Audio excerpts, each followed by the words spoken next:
I'll make this one quick. It's about who won the debate. I'm gonna do without glasses on. I don't see what the difference is, but whatever. And also, I'm going to start expanding on the BitChute because it's going to be the place where there's actually some free speech. This is YouTube. I don't know how much longer they're going to make it. So this is simple. You know, there's a lot of other people who have talked about this. I'm not going to beat it. I'm not going to beat it to death and repeat everything that everybody else has said. Here's winning the debate is determined by who can win the election. Then it's Trump. So Biden going into this needed to lay out policy. You need to lay it out clearly. Trump going into this needed to convince moderates, Dems, independents, and center people, specifically those in swing states. I watched a few reaction panels of what were called undecided voters right after the election was over, and I watched them through, there were some relatively liberal publications. It was pretty much unanimous across all of them, and the one that I watched, the 2-hour panel, it was all Trump. Some of them begrudgingly, but all Trump. Biden's policies, even on healthcare, are still murky. Biden on race, police, American justice system, kind of non-answers. Biden also dropped directly or indirectly or maybe accidentally that he doesn't really give a shit if we're energy independent, which is important for several reasons. His likelihood, if not intention, to initiate another full-scale stay-at-home order, so essentially a lockdown, as well as just being generally limp-wristed on everything else that he talked about, including foreign policy. And his whole character thing, I'm not sure that that was a good idea. Okay, I'll get back to that in a second. Conversely, Trump had several important psychological hurdles to overcome with this. This is not something that I've really heard anybody talking about. That's why I'm doing this video. First of all, foremost, Trump did not interrupt the woman. There were a couple of times where Trump was speaking over her because he was finishing a point, but he didn't do so boorishly. He used his manners, and several of those times she was interrupting him. And every time he did something like that, it was brief. Like he continued to talk for 10 to 20 seconds, not try to take 3 more minutes where he had to keep being interrupted. As well as several times he yielded to the authority of the moderator. People wanted to see that he had, I believe people wanted to see he had the ability to yield. I believe that people wanted to see that he had the ability to yield with manners and without being condescending to a female. And he did that. I think that was one of the most, if not the most important thing that he did for a lot of those, specifically for a lot of those undecided or moderate voters. He held his voice inflection. We love Trump, except his testosterone and high energy levels and the way he does stuff, his demeanor. We accept it not just as a how it is, but we actually enjoy it. We enjoy the fact that he's not a beta male. But there are some who, although they don't hate the alpha male type, definitely prefer the strong, silent alpha male type, and he played that role well. Additionally, with this, there was a conference today that he expanded his Middle East peace accord that he's been working on, and during that accord, the questions eventually got to the debate. He said, last night I did it a little bit differently. He said, I used a different style. He said, I'm capable of using more than one style. That style seemed popular. People seem to like it. I can do that style if that's what people prefer. Pretty genuine, man. I thought that was, and he handled it fucking perfect. I just thought everything about that he handled perfectly. So that was huge in the debate and his follow-up. Because a couple of those panels I was watching, one lady in particular said, I wanted to see if he could control himself, and he did a lot that made him look presidential, and I have a lot more confidence in him. However, if tomorrow he tweets out some more obnoxious shit, he's going to destroy that, is essentially what she said. So look what he did. Smart. Trump was also able to execute patience, even though there was a 2-minute response by each side in which the microphone was going to be muted.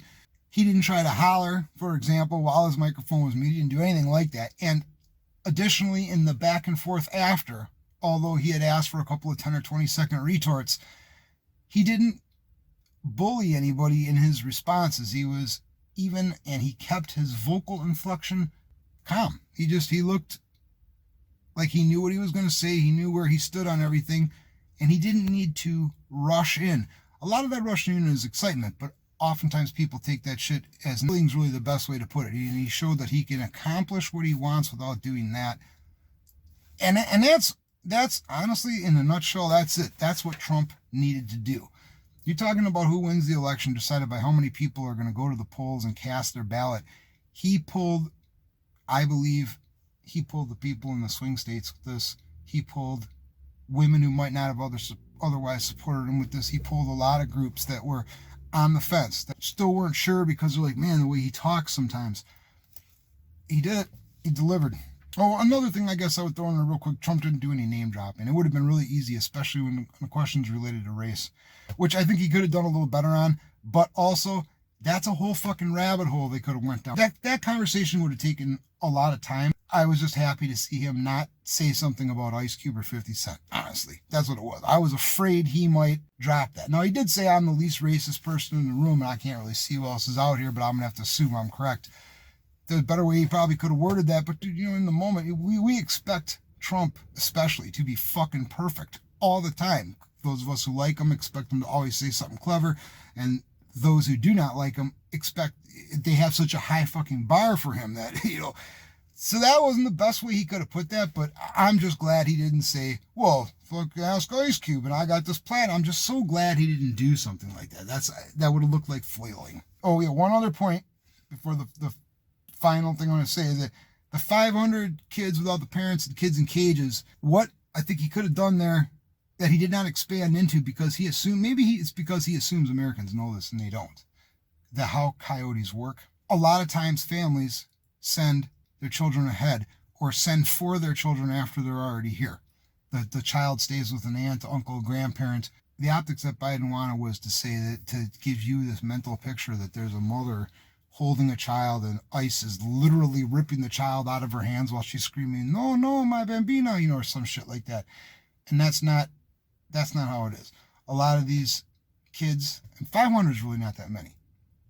I say that because if you consider the amount that are sent over separate without their parents, and what happens when ICE then asks the child, who, by the way, they're no longer put in cages as that's a big deal too. So it's not like they're sitting in detention where they're jammed into a fucking cage or a small cell. They're getting better treatment in the interim. And he did touch on that a little, though I think he could have went into that in more detail. Sometimes a kid comes across and they say, well, where are your parents? Kid doesn't know. Are they in the U.S.? Are they in Mexico? Did they die while they were trying to cross? As often happens, a lot of border there to cover. They don't find all the dead people. Not right away. And what are they going to do? So Trump isn't saying, well, here's a 5-year-old that came over with Coyote. We don't know if they have any family in the U.S. or in Mexico, so fuck it. We're just going to give them to the Mexican government and put them in whatever the Mexican government's equivalent to the child care system is.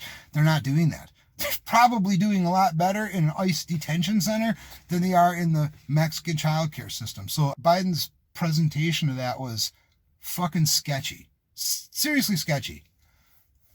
So I'm not Mexican.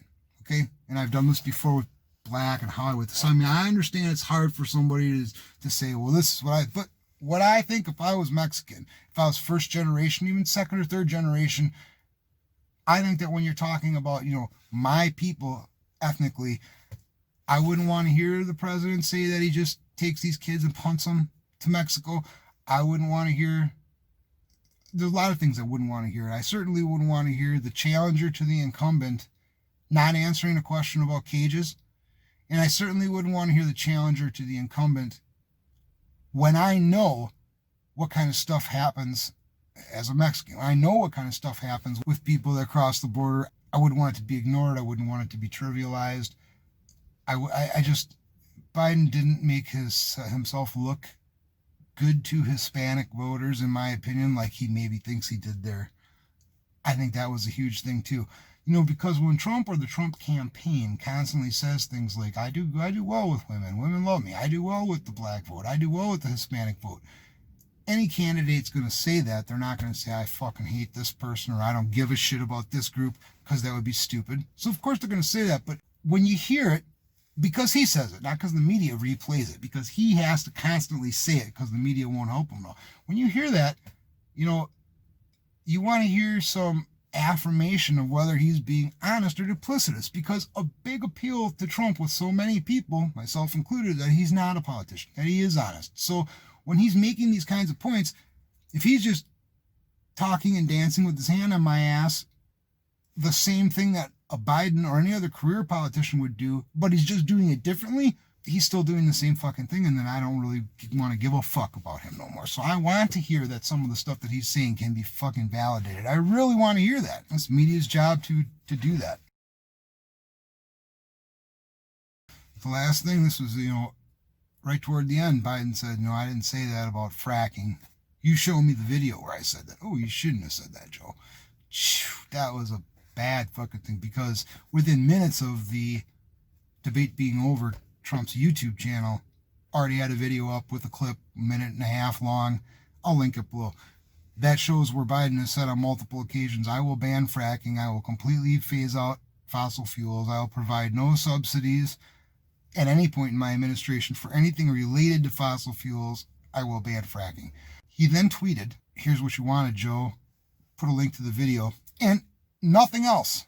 No other comments, no other opinions, no other commentary, just that single tweet. You read through the replies and you see the typical, left-wing supporters just trying to take a shit on him on Twitter. They look thin, man. Their game looks weak. The more you read through it, they try to explain how the video that he posted actually proves what Biden said. And I'm like, man, that's mental gymnastics to the fucking third power, dude. So, yeah, as far as winning this election, as far as this debate helping deliver people to the polls to decide in the end, whether enthusiastically or whether with I guess, lesser two evils, Trump won handily. That's it. Man, I forgot something that was so important that I actually pulled this video back down to add this in there. One last thing, all right? If you look at the fact that Trump's been a fucking animal on the road every day in the last week, so at least 2 cities a day, who knows how many other places he stops at and does something, giving a speech for his campaign every day the last specifically 5 days.